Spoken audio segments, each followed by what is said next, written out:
Oh my God. Overtime winner. I did not expect that after being up 4-2 in this game.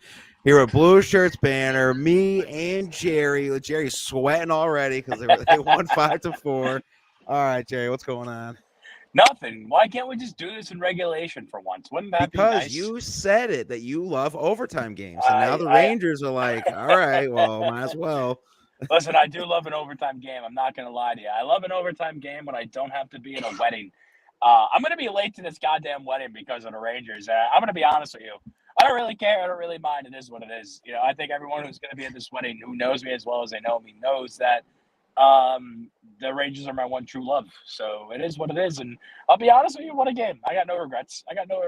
Do I wish things might have turned out a little bit differently? Yeah, I do. I got some thoughts that I do. But, a win's a win. That's a win. It's a win. As I told our best friend, Michael Garbo, whatever the hell his name was last show, doesn't Yep. matter how it happens. All that matters is that it happens. Did we get outplayed? Yeah, we got outplayed. Did we win the game? Yeah, we won the game. So, as I said, we stole one down in Sunrise, so we're happy. Yeah, exactly. Right here in the chat, we got Patty. Let's go Rangers. That's right, with the emojis. We got CP in the chat saying, let's go. And we got John R. Lindgren Jr. I wonder if he's ready to There Ryan he is. Lindgren. Boys at Johnny. work watched it. Great win. Hell It yeah. is a great win. Oh, we got Joe Pollock in the chat. FGR, I think I may have had too many heart attacks and a mild stroke, but let's go. I got somebody who's usually in the chat with me, but he can't be in the chat right now because he's driving me to the wedding. I got Larry. Larry. All right. Got a Larry sighting live here, folks. How are you? Six more. Larry's hyped up. Six more. That's right. Well, 30 years later. 30 years later, Larry's hyped up.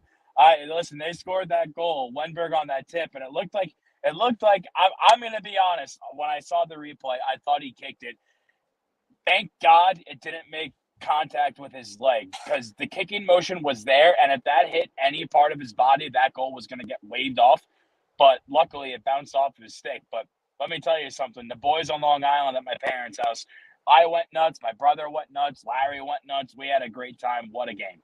What a game. Yeah, absolutely.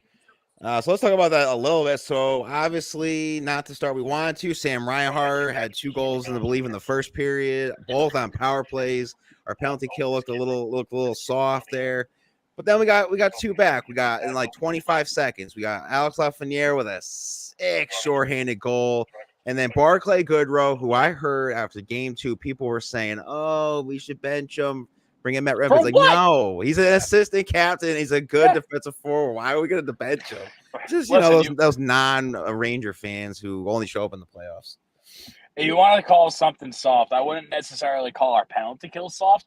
I'm going to call that officiating squad soft because all those penalties in the first period, those were kind of iffy calls, with the exception of, I'll give him Rempe. I know Rempe has, a reputation at this point, and people are kind of out to get him when it comes to officiating. So I understand where they're coming from, but the other two are pretty soft calls.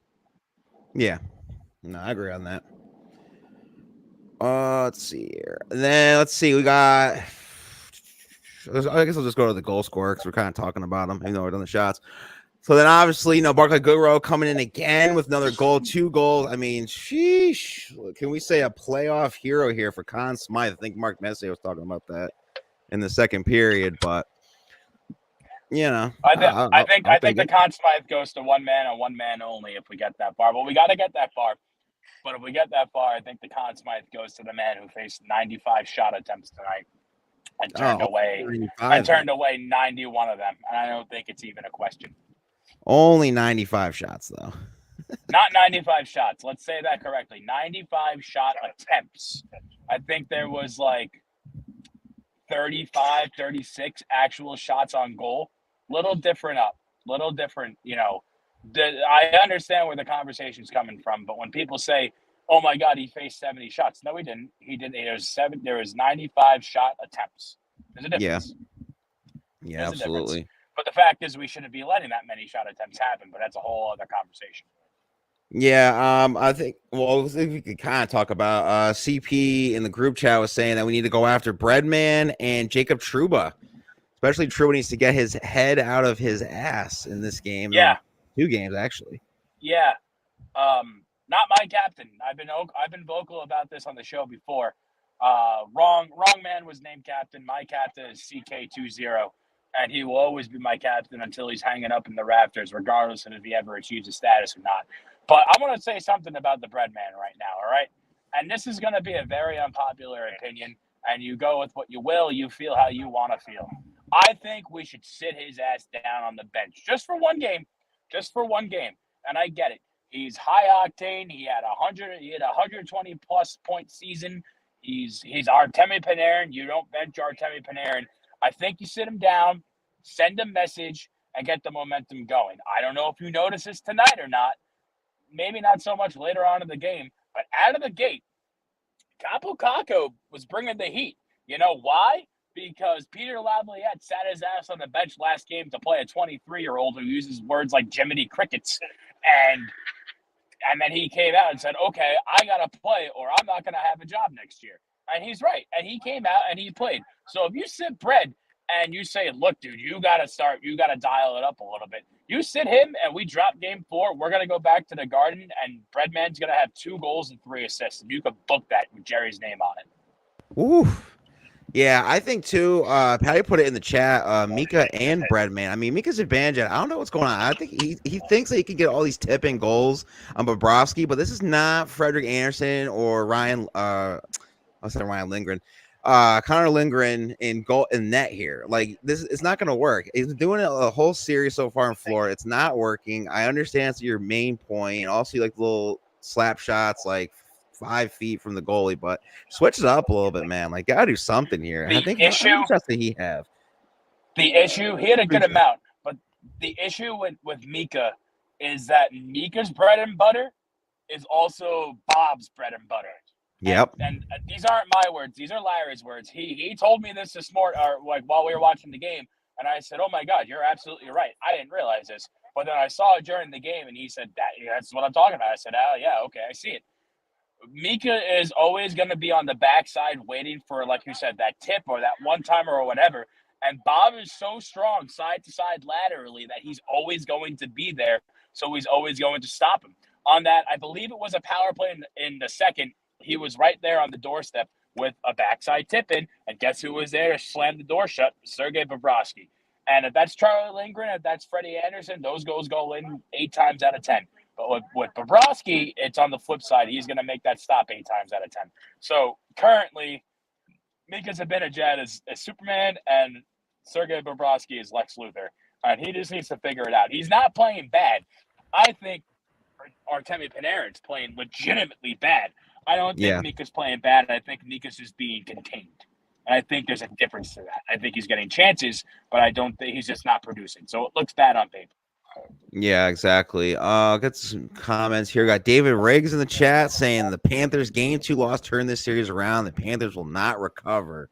It's in the script. It's in the script, Riggsy. It's in the script. What happened? What happened in 97? I don't know why I'm yelling right now. I'm wearing my AirPods, so I can't hear myself. It's all good. It's the excitement because they won game 3. Exactly. And they won game 3 in overtime, I believe. I haven't looked at the script today, but I believe game 3 was an OT win. Yeah, I believe so too. Daniel Barry in the chat saying, "Hey everyone, happy Sunday!" Happy Sunday, absolutely. And we got Toronto 4 saying LFGR with a lot of exclamation points. Let's go. But yeah, so we'll get a little bit of the team stats here, as you can see with the goal scores. Kind of pretty good on the hits. Wow, we got outshot like it was our job. Oh yeah, absolutely. Wow. Yeah, absolutely. Although I think the 34 to 19. Oh my God. Yeah, I think overall, I think we got 2 more hits. I mean, 2 more shots in the overtime period. But other than that, yeah, no, it's not gonna happen. We weren't doing that good. Any thoughts though? The Panthers did go 2 for 6 on the penalty kill. Penalty power play. I'm like so excited right now. I'm like losing thought of my trail of thought up here. But yeah, we stopped them on the last 4 power plays, which is still clutch for us.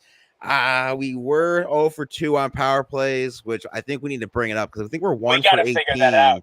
1 In for the 18 in the last 6. Yep, we got to figure that out. Our power play has been non-existent since Game 4 of the Kane series, and I don't really know. I don't get it.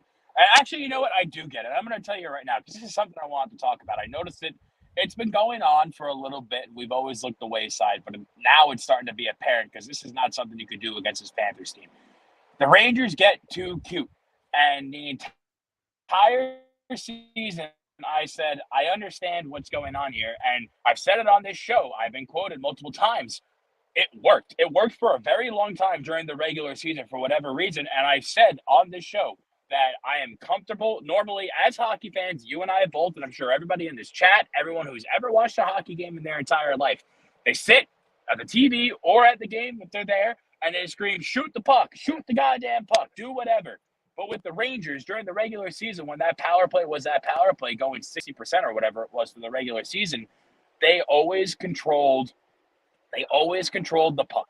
Always. And they just cycled it around and they waited for the perfect shot, more often than not passing. But when they got that perfect shot, it went in and the power play was successful 60% of the time, which was wonderful.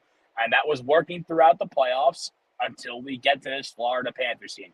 This Florida Panthers team plays a trap zone defense that we just can't figure it out. We can't really get things going. Hold on, I'm back. We're good. Sorry, I got a text message. I clicked on it by accident. I was trying to minimize it. With the trap zone that the Panthers run, they just suffocate the Rangers. And once they finally gain the zone, you got guys like Bread and Fox and Keandre Miller who are just cycling it around, looking for the perfect window to get it there. No, just throw it at the net. There was one chance, I want to say it was in the first period, where they had control of the zone, and it was Panarin and Fox on the point, just playing patty cake back and forth. Oh, no, I'm sorry. It was in the second period because it was on a power play. It was 45 seconds of a power play, wasted opportunity with Panarin and Fox playing patty cake on the point, just throwing the puck back and forth until at one point the Panthers, I guess, winger just suffocated and collapsed in on Breadman, forced a turnover and iced the puck, and that's the end of that chance. It was over. Stop trying to window and throw the puck at the net. How did we score this overtime goal? What happened? It was a beautiful shot, but what happened? We threw the puck at the net. Somebody was in front of Bob. He couldn't see. It almost hit him. It didn't hit him. It almost hit him, but it went in the goddamn goal. That's the name of the game, the NHL playoffs. I don't know how loudly I have to say that on this show for what game is it? It's game 3 of the Eastern Conference Finals. We played 6. We played 4. We played 3. That's 13. 13 shows now. I've been screaming, throw the puck at the net. Stop waiting for perfection. It's not going to be there. Just throw the puck at the net. Someone's going to be there. The NHL playoffs is a game of bounces, and that's all we need. Once we get those bounces, they're going to go into the goal, and that's how you win games in overtime. Yeah, it was almost like the Panthers were because that's exactly what you're saying. That's what they were doing in Game 3 here, and then it obviously 100%. worked with the Barkov and the Forsling off there. I gotta give a shout out though to Rodriguez on the Florida Panthers because that guy had the biggest flop I think I've seen. There was no blood, nothing going on. He got a little elbow by Trouba right in the shoulder. He sold that like it was his job for a 4-minute major. Dude, initially it looked bad. It looked real bad. Oh, it wasn't a 4-minute major.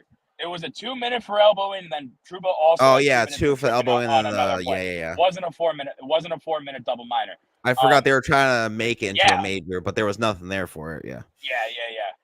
It looked bad. It looked bad initially. I saw it happen. I said, oof. And Jacob Trouba, I'm on his defense. I'll always not always, but just about always go to bat for him because his hits are clean most of the time. Sometimes, whatever, maybe an elbow comes up. Happens, but more often than not, his hits are clean. This one looked like an elbow to a head. It wasn't like he was going for it. He tried to play the body, and it was too fast, and he missed it, and his elbow came up. It wasn't an intentional headshot, but it was a headshot with an elbow, so it was what it was. But then you watch the replay, and you watch a slow-mo replay, 0 head contact is made. And you pointed out the flop, and then I saw the replay, like, holy shit, he did flop. So heads off to Mr. Rodriguez for that sell, because that was an all-time World Cup Neymar sell type deal, you know? Absolutely. Let's see here. We got Deal Novo in the chat saying the bread's gone stale. He had one shot in this game, so yeah, it's definitely looking a little still here. Then Patty put in the chat as well. 1994 Eastern Conference Game 3 OT 3-2 Rangers. Oh yeah, okay. So looking a little 94ish right there. And let's see here. We got CP in the chat here saying, I can find it. Where is it? I can't find it. There's too many comments in the chat. See, oh, here we go. We got Larry the Goat. Yeah, everyone's all hyped. We got Larry the Goat here. Ethan KL saying, let's fucking go. That's right. Anything else you want to discuss real quick before we just kind of get a little more in depth with the overtime and third period and all that? No, not really. I think I said my piece. My hit piece on Artemi Panarin, the fact that we get too cute, and actually, I want to give my hat. I want to shake. If I ever see Alexei Lafrenière at a bar in New York City, the man's drinking for free. You know, we sit here, and I mean, am I a stranger? Not so much. I never necessarily called him a bust, but the way Laff was advertised was he was going to be a good player who was phenomenal in juniors, but he wasn't like going to be like a McDavid or a Crosby that was going to be a generational talent. He's going to be a playmaker, but he's not going to be like a Bedard type deal, you know? Yep. And he's gotten off to a slow start. I to my understanding, if my memory serves me correctly, I've been a defender. I've always been in his corner. He's got the shit end of the stick with his development and whatnot, but you got to admit, 2 goals tonight, 4 goals, and I think he had 7 points total in round 2. The man is just, and he had a career year this year alone in the regular season. This is Alexei Lafreniere's coming out year, and I'm very excited to have him on my hockey team for years to come. Yeah, absolutely. And so far, he's had 6 goals so far in the entire playoffs, which is a lot more than what he did in 2022. And I just want to give a shout out though to Matt Rempe. I don't like that he's playing like 4 minutes on time ice, but man, what a hit he put on Sam Reinhart right into the boards.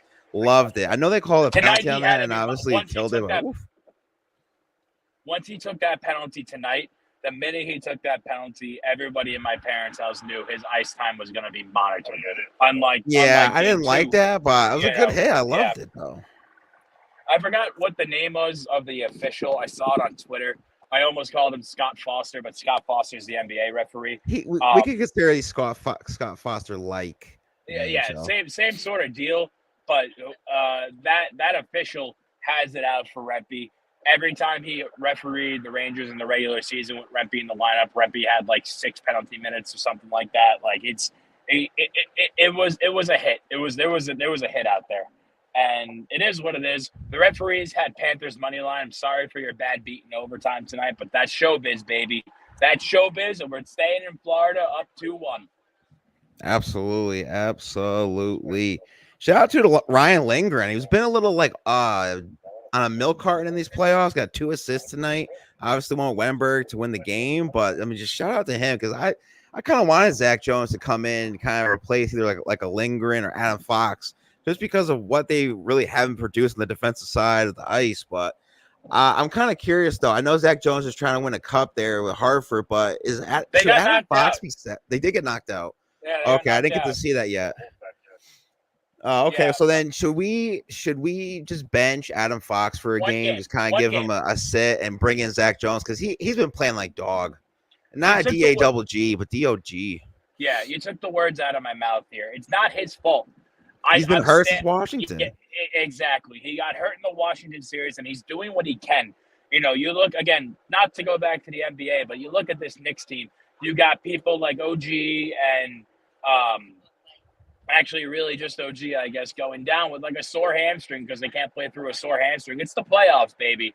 This is the playoffs, and you got to put it all on the line if you really give a shit and you want to walk away with the ring. And Adam Fox is doing just that. I know the NHL, as far as that goes, is significantly different.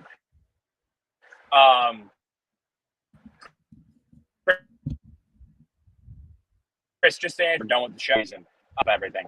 Like you got to put it all on the line here for the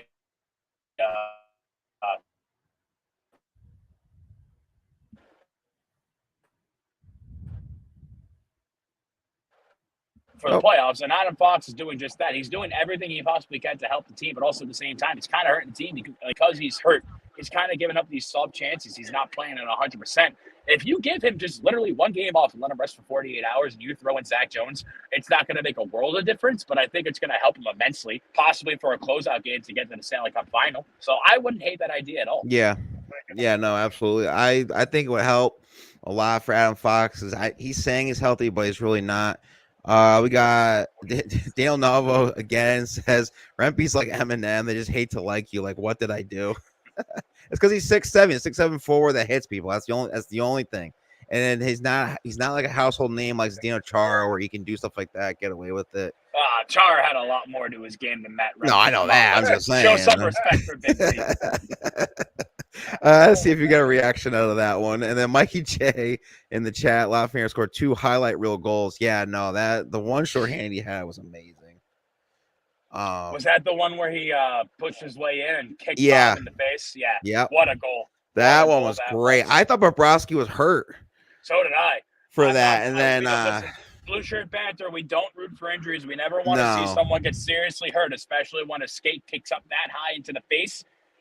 But if Bob walked away from that kick in the face with a concussion, I'm not going to sit here and cry tears of pain, because that would have been absolutely the best thing to happen to the New York Rangers, although the New York Rangers, for whatever reason, can never beat a backup goalie. So who would have known? Who knows? Maybe that would have been a spark that really helped out the Panthers. But hats off to Bob again. I'm a Bob fan. Bob has my eternal respect. This guy is unbelievable. Didn't know he was 35 years old and possibly on the last leg of his NHL career. My dad was telling me today he started the NHL. He started the Winter Classic against the Flyers in 2012, but did not know that. Thought that was Brizgalov. I thought it was Brizgalov too. Okay, I did not know that. Yeah. Huh, interesting. Or if he didn't start, he was on that team. Like he's been in the league for over 10 years. Did not know that. I thought he was like 27. No, I knew he was a little bit older because he did start off with the Flyers, but I didn't realize that one he started in the Winter Classic. It wasn't Larry. If we are wrong about that, come from my brother's throat, not Larry's throat, which is good because whenever Vin Chiafalo jumps in the chat, he thinks he knows it all, and he's often wrong. We're right. So, and we haven't seen him in the chat in a while, so I guess he's not right. No, he doesn't. He doesn't tune in. Yeah, he's scared. we got Toronto 4 in the chat as well, saying Goody better get his respect now. I mean, anyone that's a real Rangers fan, like, I mean, we give respect to him. We won 2 cups back to back. Goody was never on my shit list. Yeah, I just said he was missing in the regular season on a milk carton. Playoffs are a different animal, and he's been showing up as if he plays for the Tampa Bay Lightning. All that matters. Did you see the side-by-side? Did you see the side-by-side comparison? Yeah. Yeah, wow. Yeah. 4 goals in a regular season, 4 goals in the playoffs.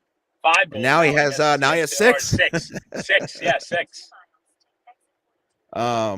But going in 24 minutes now. Appreciate all 59 people in the chat. Make sure you like, subscribe, download, do whatever you need to do. Since you're going to a wedding, Jerry, I'll give you some final thoughts. We'll close it out early. Final thoughts for Game 4 on Tuesday. Game 4 on Tuesday. I think this is a how can I say this correctly without sounding wrong? I don't want to call it a get-right game, but I think this is like a get-healthy game. Like I said before, I think it wouldn't be the worst idea to sit Fox and play Zach Jones.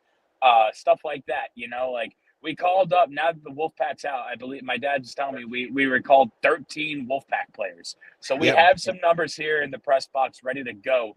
Not that you necessarily need to give these kids look all the time, but maybe, throw Edstrom in the lineup and let someone take a blow. You don't want to bench Panarin for Edstrom. That's not a good trade-off, but you got people in the wings now. We can kind of get. You don't want to give this team too much. You don't want to give the Panthers too you give an inch to take a mile. I'm afraid that's exactly what would happen with the Panthers, which we don't want to happen. But I don't know. I'm okay with losing this game. I'm okay with losing this game and going back to the Garden to Game 5, 2-2.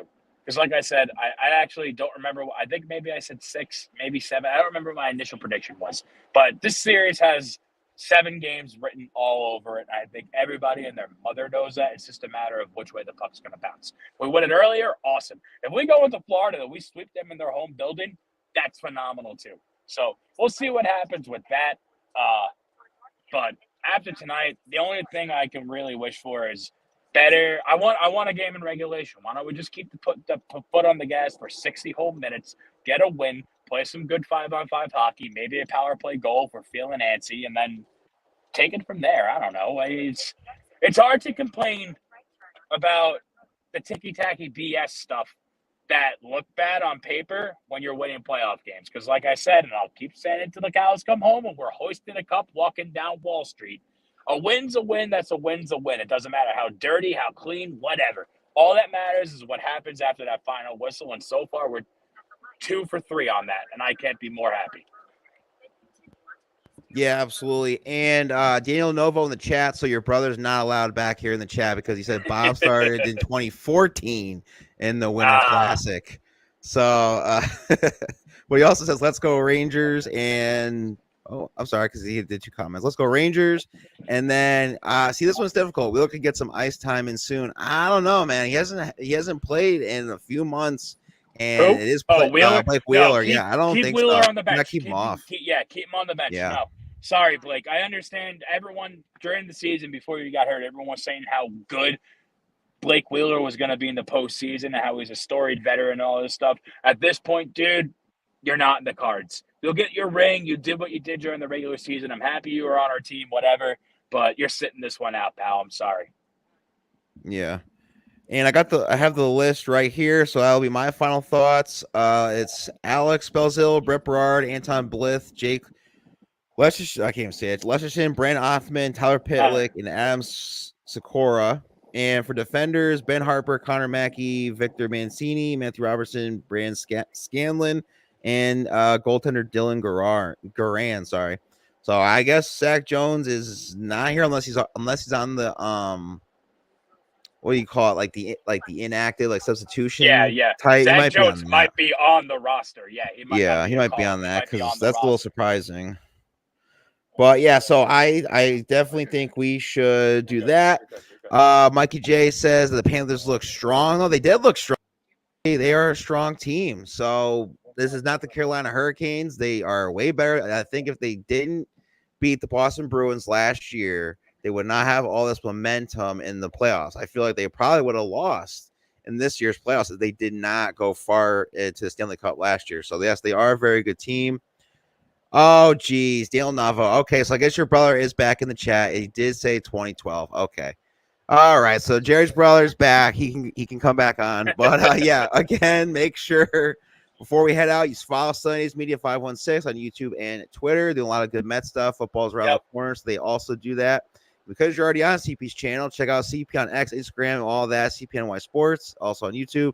And make sure hit the like, thumbs up, comment, hit the subscribe button, bottom right-hand corner. We answer all comments in the chat, so appreciate Daniel, Mikey, Josh Renner said, woo, so appreciate you, Patty, CP. Sorry, Christian Tresolini. I don't. Oh, Christian Tresolini's here. Yeah, he was in the chat. There's so many in the chat. I didn't see it. So, yep. Oh, give a shout out to Mom. Yeah. Yeah. So, shout out to you. And Toronto 4, Daniel Berry Sports. Obviously, Larry, we don't have to see. He's always in the chat, but he's right next to you. So, shout out to Larry. Shout out to Joe, who said LFGR right here. So, yeah, that's about it. So, we will see all of you guys Tuesday night. It'll be all 3 of us. Obviously, Jerry's going somewhere. I think he's in Men in Black. Not sure because he doesn't have the sunglasses. But this has been another episode of the Blue Shirts Banner. Let's go Rangers, baby. Yep, let's go Rangers. 6 more. Absolutely. 6 more. We'll see you at the parade. Let's go.